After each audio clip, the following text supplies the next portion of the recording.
मिल गया। बहुत ही most important preparations.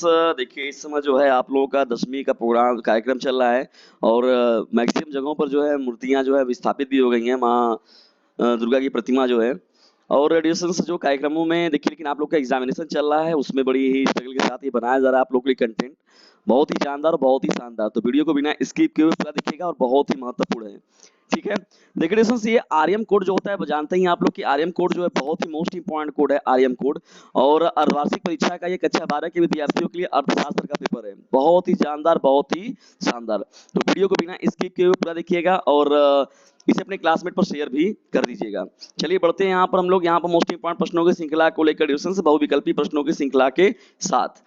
देखिए पहला प्रश्न क्या है, निम्नलिखित में से कौन प्रत्यक्ष कर होता है? निम्नलिखित में से कौन प्रत्यक्ष कर है? ये बहुत देखिए प्रश्न बहुत ही महत्वपूर्ण है। तो यहाँ पर विकल्प क्या दिया हुआ है आप लोग का? आयकर, निगम कर, उत्पादन कर, अ एवं ब दोनों। तो देखिए डिस्टेंस अ एवं ब दोनों जो होगा इस प्रश्न का राइट आंसर हो जाएगा। मतलब कि जो आयकर होता है और निगम कर दोनों जो होता है वो प्रत्यक्ष कर के रूप में होता है। लोग भरते ही हैं, टैक्स भरते ही हैं, निगम कर भरते ही हैं, जैसे मकान का टैक्स हो गया, पानी का टैक्स हो गया। ठीक है। निम्नलिखित में से राजकोषीय नीति में किसे शामिल किया जाता है? राजकोषीय नीति में किसे शामिल किया जाता है? सार्वजनिक ऋण को, करारोपण को, सार्वजनिक व्यय को, इनमें से कोई नहीं। तो देखिए डिस्टेंस यहाँ पर जो होगा सार्वजनिक व्यय जो होगा इस प्रश्न का राइट आंसर हो जाएगा। ठीक है। महत्वपूर्ण प्रश्नों की श्रृंखला में आगे बढ़ने से पहले इसे फटाफट अपने क्लासमेट पर शेयर करते चलिए। चलिए यहाँ पर हम लोग आगे बढ़ते हैं डिस्टेंस। तो यहाँ पर तीसरे मोस्ट इंपॉर्टेंट प्रश्न की ओर, निम्नलिखित में से कौन सा घटक सरकार की आधार व्यवस्था आवश्यकताओं को की ओर इशारा करता है? ये आपका प्रश्न क्या कौन हो जाएगा? तीसरा है। तो यहाँ पर जो होगा देखिए डिस्टेंस पहला ही प्रश्न का विकल्प नंबर अ जो होगा वो करेक्ट हो जाएगा आपका। यानी प्राथमिक घाटा जो होता है डिस्टेंस वो सरकार की आधार आवश्यकताओं की ओर इशारा करता है। बढ़ते जब हम लोग आगे प्रश्नों की श्रृंखला में चौथे के अ प्रश्न की ओर, राजकोषीय नीति के अंतर्गत इनमें से किसे शामिल किया जाता है? तो देखिए डिस्टेंस यहाँ पर जो सार्वजनिक व्यय होता है इसे हम लोग राजकोषीय नीति के अंतर्गत इसमें हम लोग शामिल करते हैं इसको। ठीक है ना। किसके रूप में? सार्वजनिक व्यय के रूप में। चलिए आगे बढ़ते हैं हम लोग यहाँ पर पांचवें प्रश्न की ओर। देखिए पांचवा हम लोग का प्रश्न क्या है? मौद्रिक नीति के प्रमुख उद्देश्य क्या है? मौद्रिक नीति के प्रमुख उद्देश्य क्या है? मूल्य स्थिरता है, आर्थिक विकास को बढ़ावा, आर्थिक स्थिरता, इनमें से सभी।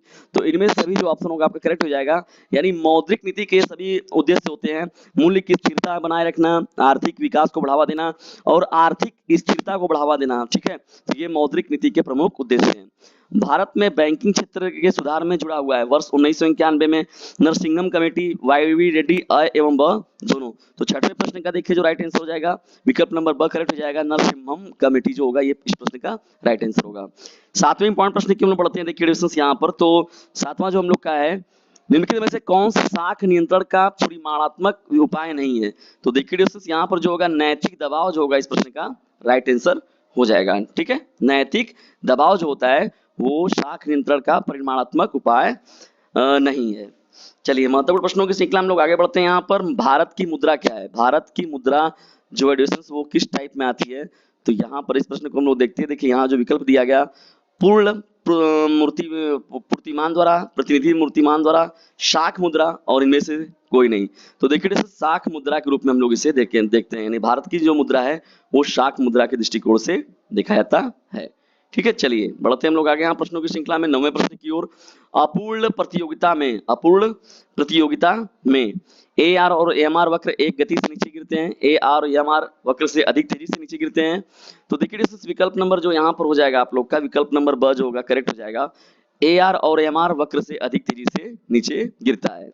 10वें पॉइंट प्रश्न की मुझे पढ़ते हैं। इंडिकेशंस देखिए यहाँ पर तो निम्न में से कौन एकाधिकार की विशेषता नहीं है? एक क्रेता और अधिक विक्रेता, निकट स्थानापत्र का अभाव, नए फर्मों के प्रवेश पर प्रतिबंध, इनमें से सभी। तो एक क्रेता और अधिक विक्रेता जो होगा यहाँ पर आपका करेक्ट हो जाएगा। 11वें मोस्ट इंपॉर्टेंट प्रश्न की हम बढ़ते हैं। देखिए यहाँ पर तो किस बाजार में फर्म का स्वतंत्र प्रवेश तथा बहिर्गमन होता है?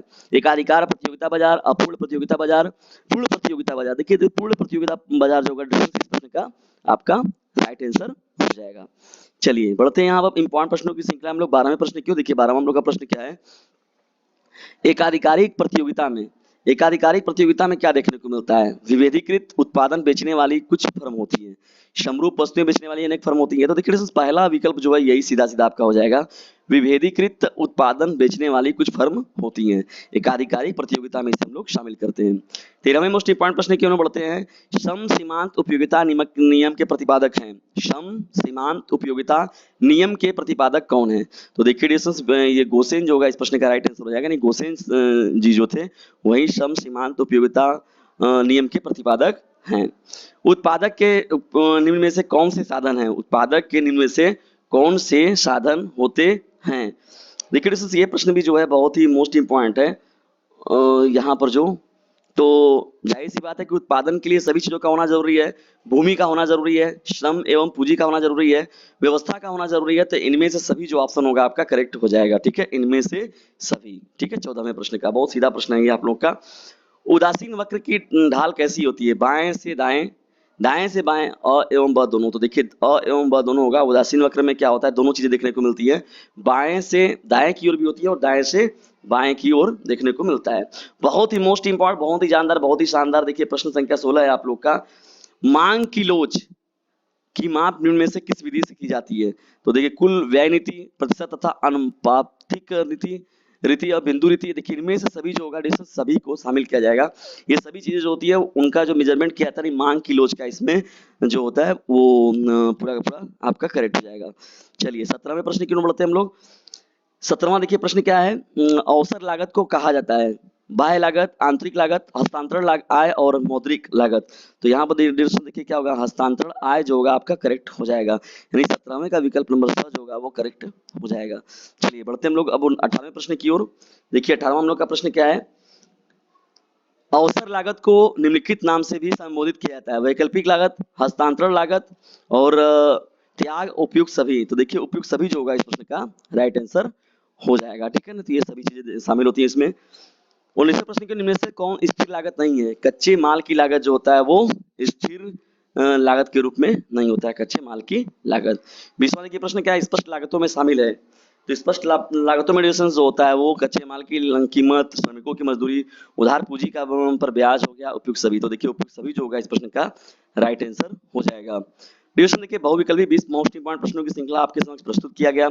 उसके बाद देखिए अति लघु उत्तरीय प्रश्नों की श्रृंखला। इन प्रश्नों को ध्यान से देख लीजिएगा। ठीक है, और पूरे प्रश्नों को तैयार कर लीजिएगा। यदि किसी प्रश्न में कोई प्रॉब्लम होती है तो डीजे सर चैनल आपके साथ है और स्क्रीनशॉट मार के इन प्रश्नों को रख लीजिएगा। शास्त्र के मोस्ट इंपॉर्टेंट प्रश्नों की श्रृंखला डीजे सर चैनल पर आप लोगों को पहले से बताई गई है, उसको भी देख लीजिएगा और इसे अपने क्लासमेट पर शेयर कर दीजिएगा। लघु उत्तरीय प्रश्नों की श्रृंखला को देख लीजिए। जिन प्रश्नों में आपको डाउट है कमेंट बॉक्स आपके लिए खुला हुआ है, तुरंत जाइए वहां पर बताइए, तुरंत आपको उसका सॉल्यूशन करा दिया जाएगा। स्क्रीनशॉट मार के इसे रख लीजिएगा। इंपॉर्टेंट प्रश्नों की श्रृंखला है।